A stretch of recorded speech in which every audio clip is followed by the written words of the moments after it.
This is Jonathan Ferguson, the Keeper of Firearms and Artillery at the Royal Armouries Museum in the UK, which houses a collection of thousands of iconic weapons from throughout history. And today, as a lot of you guys asked for it, he's going to be breaking down the Wild West weaponry of Rockstar's Red Dead Redemption 2. Where it falls down is the cocking, and it appears that Arthur is cocking it one-handed, which is, I think, impossible. If there are any other games, guns, or mechanics that you guys want to see Jonathan break down, do let us know in the comments section down below. Make sure to subscribe for more videos exactly like this. And if you want to help the Royal Armouries Museum and continue to support Jonathan's work, then please check out the links in the description of this video. Alright, over to Jonathan.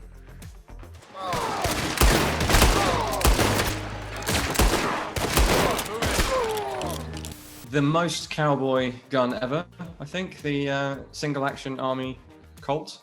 We have a nice first generation 1870s vintage example. And the Red Dead 2 representation is really good. And as we saw in the clip, you can clean the guns, which I thought was a really nice touch. Maintaining your firearms was an important thing to do, and it's rare to see it done in a game. So that's really cool. Although, of course, a simple wipe with an oily rag is not usually enough to clean up rust like that. The way it functions, again, pretty spot on. The first person view, pretty good. It's a little weird how he hangs on the hammer so that when he pulls the trigger, the hammer flies forward out from under his thumb almost. There's no reason why that wouldn't work, but it's not really good practice because if you slow down the hammer, there's a small chance that the round might not go off. Generally, the rate of fire is what you'd expect from a single action gun, i.e. cock it, fire it, cock it, fire it. You can't pull through on the trigger to fire a shot. Push it on.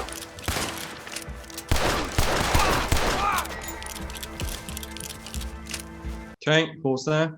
The next handgun that we see is another Colt, the Colt 1892, a significant advancement over the 1873 Single Action Army.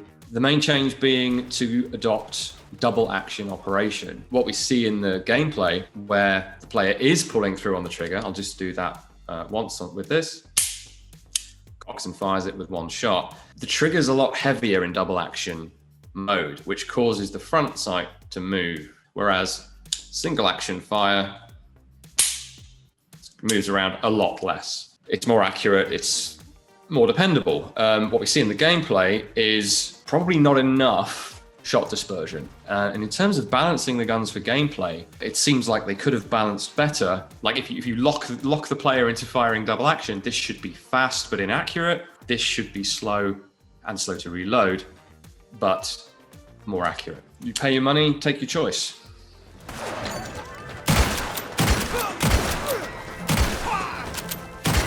Okay, pause there. If I remember rightly, the Volcanic Pistol was in both Red Dead games, but it looks the part, it looks Victorian. The problem with it is less anachronism, because it would have been around at that time, you could have found one, and more the way the gun is depicted. So the loading is well depicted. You slide this all the way up and turn this out of the way, and you drop your rounds in there. Where it falls down is the cocking. To actually cock this thing, you need two hands. You've got to hold the actual weapon, and then you've got to apply a lot of force to get the elevator to raise and the bolt to come back and cock the hammer. It is not as depicted in the game, and it appears that Arthur is cocking it one-handed, which is, I think, impossible. This thing fires like a hand cannon in the game, lots of visible recoil, flash, smoke, and it has as much stopping power as a 45 or something. In reality, the 41.41 inch diameter bullet is certainly going to kill someone at close range, but it wouldn't work as depicted.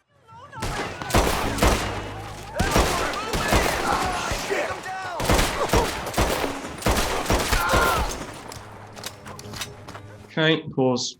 The Broom handle Mauser. It is a classic, period correct period correct-ish, but 1896, right at the end of the Victorian period. So it really became widely used and known in the 1910s. The way the gun's depicted in the game is good. It's one of the better depictions I've seen of the Broom handle Mauser, and we see it loaded realistically as well. 10 round stripper clips, lock the bolt open, push them in. It's not normally done the way it's shown on screen, but no reason why that wouldn't be effective. Pull the clip out, bolt goes forward, and you're ready to carry on shooting. As someone who, I didn't write the book on these, but I wrote a book on these, I've got to get back into Red Dead 2, I think, and have a go in first person with this. You don't seem to be very good at this.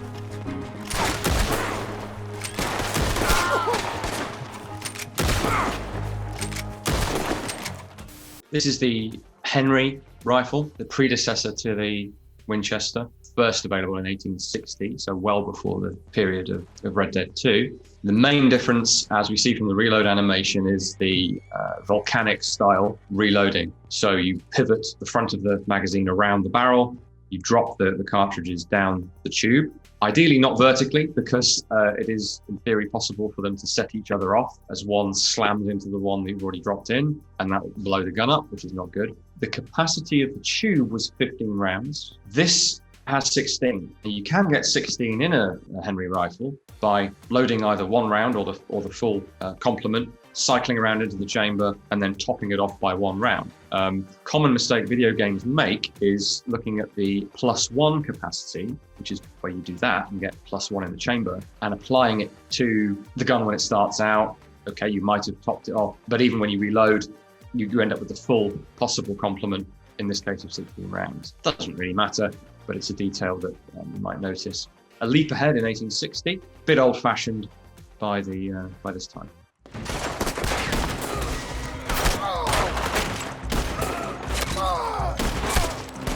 Okay, pause. Another iconic Old West weapon. This is the 66 Winchester. Another upgrade from the Henry, other than a much improved reloading system with the Kingsgate, was the furniture. You've actually got a wooden forend, which means you don't have to burn your fingers. Depicted really well, I think, in the game. You can obviously customize at the gun shop and replace. You can sort of turn it into pretty much an 1873 by swapping out the brass frame for an iron frame. This is one that you couldn't have done Red Dead 2 without. It's just too famous. Let me get through. Holy hell! Jackass! The Remington Rolling Block Rifle, as depicted in the game as a scoped sniper's rifle, effectively. The way the reloads are depicted is good. It's a little cheated, I think.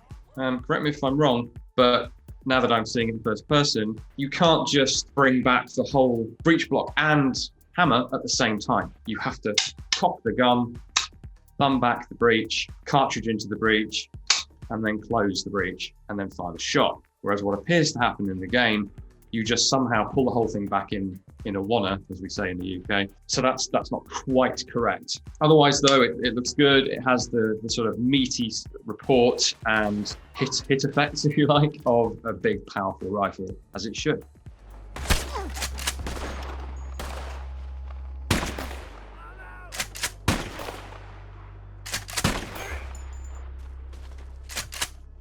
I'll pause there.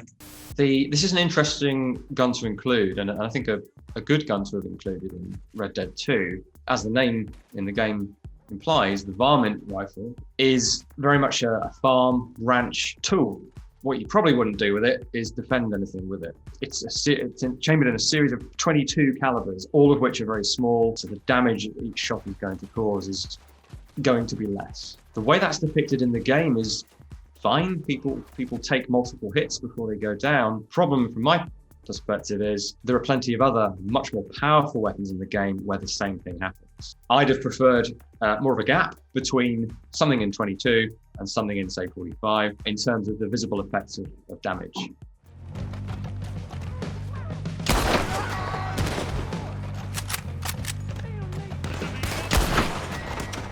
Pause. The Krag-Jørgensen or Jorgensen, a Scandinavian design that was adopted by the US Army. It's depicted pretty well. I think Rockstar generally do their homework on firearms, and the Crag is no exception. This is pretty close to, well, certainly the gunsmith's catalogue shows the Norwegian original configuration. And the bolt works as advertised, as depicted. When you want to reload, you flick open the magazine and you drop the cartridges in, and the way it's depicted is probably how you do it. A bit like other weapons in the Red Dead games, the enemies are a bit bullet spongy. A center mass shot from something like this, you're not getting up again, as they do tend to in the game.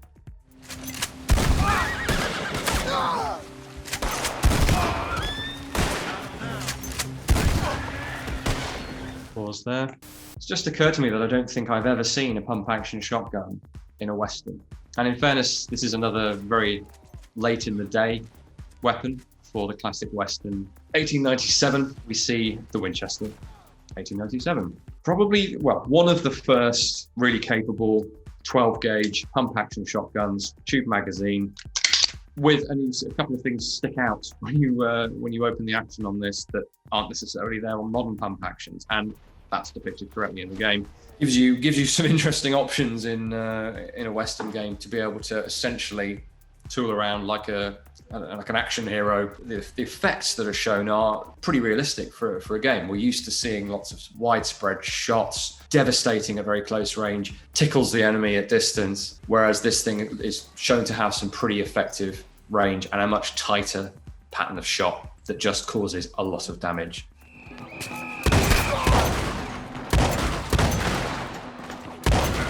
Okay, pause. The Browning Auto 5 or A5 shotgun. The grip doesn't move.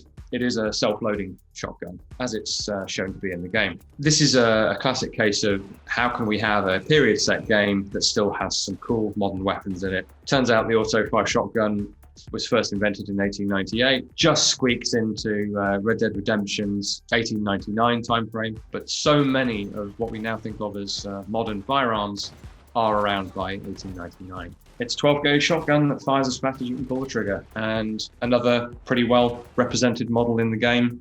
First-person view looks right to me as well.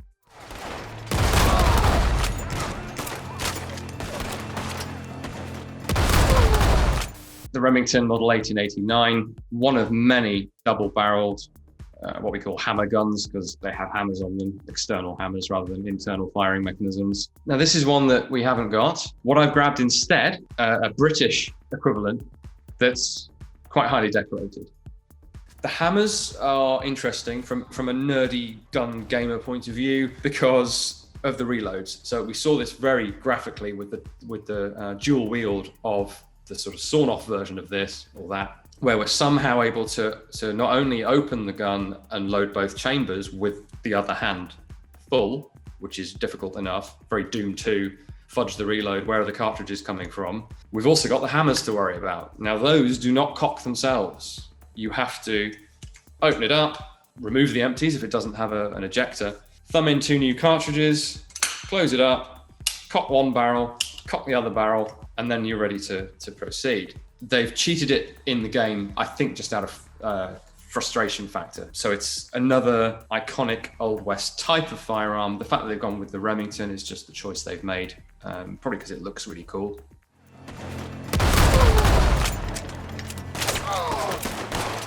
Thanks everyone for watching. Some really interesting guns in Red Dead 2, really well depicted. If you'd like to make a donation to the museum, you can follow the link in the description. We've even got a membership program if you'd like to pay a bit more and do that. No pressure though. We appreciate you watching and see you next time.